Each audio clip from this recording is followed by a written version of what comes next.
இப்போ அடுத்த லெசன் நம்ம பார்க்கலாம். தாகேஷ் லேனில இன்னைக்கு நம்ம 2 தாகேஷ் லேனி நம்ம பார்க்க போறோம். அதுக்கு முன்னாடி ஒரு சில எக்ஸாம்பிள் நம்ம பார்க்கலாம். ஒரு சில பெயர்களை நம்ம பார்க்கலாம். ஒரு வசனத்தை நம்ம வாசிக்க கேட்போம்.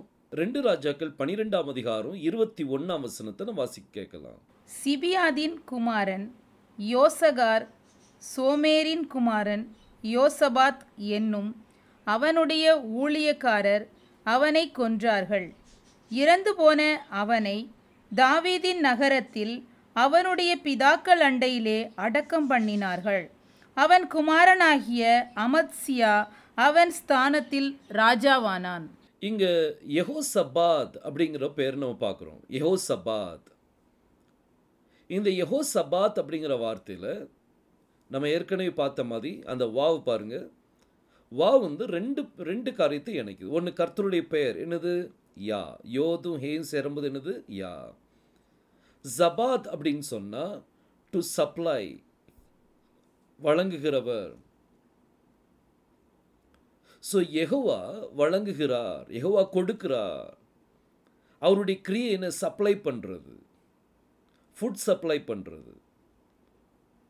ஸோ சபாத் அப்படின்னு சொல்லி வரும்போது யெகோவா தான் நம்மளுக்கு என்ன செய்கிறார்? எல்லா சப்ளை, நம்மளுடைய என்ன தேவைகள் இருக்கோ எல்லா தேவைகளையும் அவர் என்ன செய்கிறார்? நமக்கு சப்ளை பண்ணுறார். அவருடைய கிரியை அது. பாருங்க, தேவனுடைய பெயரை ஒரு கிரியையோடு இணைக்கும் போது நடுவில் என்ன வருது? வாவ் வரும். அதுதான் யெகோ சபாத். அதை நீங்கள் தமிழில் பார்த்தீங்கன்னா யோசபாத்னு கொடுத்துருக்கோம். இங்கிலீஷில் பார்த்தீங்கன்னா ஜெஹோஷபாத் அப்படின்னு சொல்லி கொடுத்துருக்கோம். ஆனால் ஹீப்ரூவில் அது வந்து யெகோசபாத் அப்படின்னு சொல்லி வரும். இன்னொரு பேர் அதில் கொடுக்கப்பட்டிருக்கு பாருங்க, அமத்சியா. இந்த அமத்சியாவை இப்போ யா எங்கே வந்துட்டு? கடைசியில் வந்திருக்கு. ஒரு பேரின் கடைசியில் வருது யா. யாங்கிற பேர் ஒரு பேரின் ஆரம்பத்தில் வந்துச்சுன்னா அந்த கிரியையோடு இணைக்கும் போது நடுவில் என்ன வரும்? வா வரும். ஆனால் அதே இது கிரியை முதல்ல வந்து கர்த்தருடைய பேர் பின்னாடி வந்துச்சுன்னா அதை இணைக்கிறதுக்கு வாவ் இல்லை. இது ஏன் அப்படின்னு சொல்லி கேட்டிங்கன்னா அப்படி தான் பைபிளில் இருக்குது. ஸோ அதுக்கு ஆன்சரே இல்லை. ஓகே, அது இப்படி தான். அதை கர்த்தருடைய பேர் முன்னாடி வரும்போது கிரியையோடு இணைக்கும் போது வாவ் வரும்.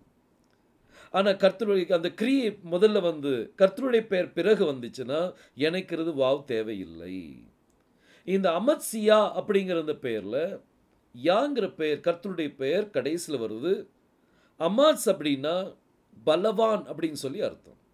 அமாத்ஸ் அப்படின்னா பலவான். அமத்சியா அப்படின்னா என்னது? யெகோவா தேவன் தான் நம்மளுடைய பலவான்.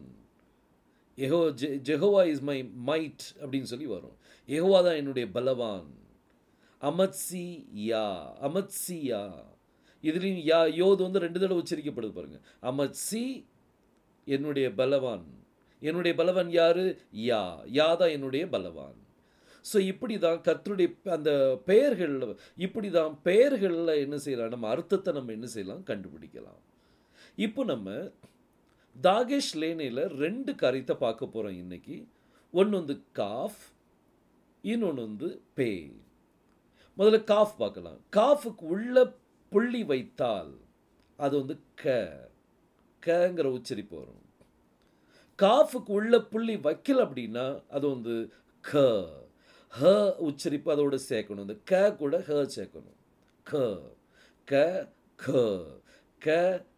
புள்ளி வைத்தா க, புள்ளி வைக்கலாட்டி க, புள்ளி வைத்தால் க, புள்ளி வைக்கலாட்டி க. தாலத்தில் புள்ளி வைத்தால் ட, புள்ளி வைக்கலாட்டி ட. கீமல்ல புள்ளி வைத்தா க, புள்ளி வைக்கலாட்டி க. க க ட ட க க. அந்த ஹ சவுண்ட் புள்ளி வைக்கலாட்டி இந்த ஹ சவுண்ட் அதில் சேர்ந்து வரும். இப்போ இதனுடைய ஒரு உதாரணத்தை நம்ம பார்க்கலாம். இப்போ இதில் 4 எழுத்து இருக்குது. காஃப் இருக்குது, அதுக்குள்ள புள்ளி இருக்குது, அதுக்கப்புறம் வாவ், அதுக்கப்புறம் திரும்ப காஃப் இருக்குது, அதுக்குள்ள புள்ளி இல்லை, அதுக்கப்புறம் பெத் இருக்கு, பெத்துக்குள்ள என்னதில்லை? புள்ளி இல்லை. அப்போ இது எப்படி உச்சரிக்கணும்? கோ காவ், கோ காவ், கோ காப்னு சொல்லக்கூடாது. கோ காவ், கோ காவ், கோகாவ். ஓகே, கோகாவ் அப்படின்னா நட்சத்திரம். கோகாவ், கோகாவ் அப்படின்னா நட்சத்திரம், ஸ்டார் அப்படின்னு சொல்லி அர்த்தம். அடுத்த தாகேஷ் லேனை பார்க்கலாம். அது வந்து பே.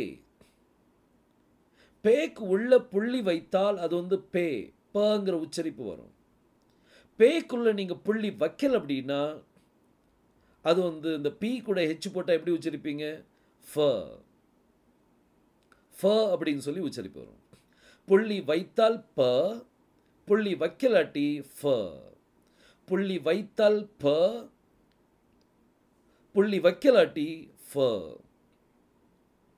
பெத்துல புள்ளி வைத்தா ப, வைக்கலாட்டி வ. அதே மாதிரி பேக்குள்ள புள்ளி வைத்தால் ப, வைக்கலாட்டி புள்ளி வைக்கலாட்டி ஃப. இப்போ அதனுடைய உதாரணத்தை பார்க்கலாம்.